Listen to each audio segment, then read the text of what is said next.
ప్రకటన గ్రంథాన్ని యోహాను ఆత్మపరవశుడై మరి డైరెక్ట్గా పరలోక రాజ్యంలో ఏం జరుగుతుందో చూచి వ్రాయమన్నప్పుడు వ్రాసినటువంటి గ్రంథము. ప్రకటన గ్రంథము 7వ అధ్యాయము 1లో ఏం జరుగుతుందో చూస్తున్నాడంటే 4 దూతలు అధికారం తీసుకొనబడి 4 దిక్కుల నుంచి వచ్చేటటువంటి వాయువుని ఆపివేస్తున్నాయి. మరి అప్పుడు వేరొక దూత వచ్చింది.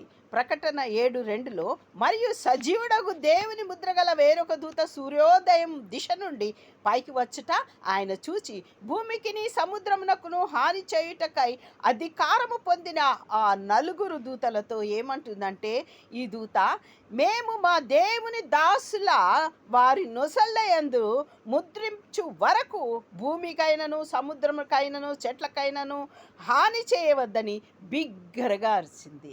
ఆ 4 దూతలు అధికారం తీసుకొని వచ్చి చేయబోతుంటే ఇది అంటుంది, ఆగండి ఆగండి ఆగండి, ముందైతే మా సేవకుల నొసళ్ళ మీద మేము ముద్రలు వేయాలి, తర్వాత మీ అధికారాన్ని మీరు చెలాయించుకోండి అని అని చెప్తుంది ఆ దూత.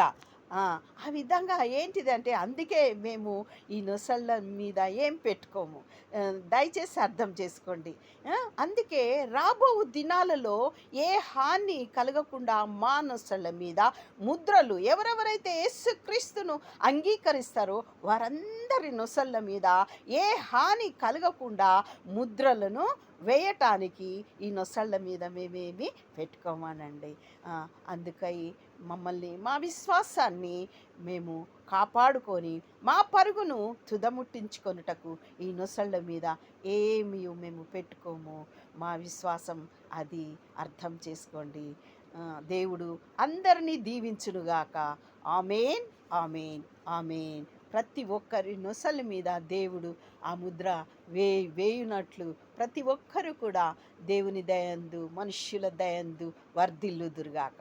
ఆమేన్, ఆమేన్, ఆమేన్.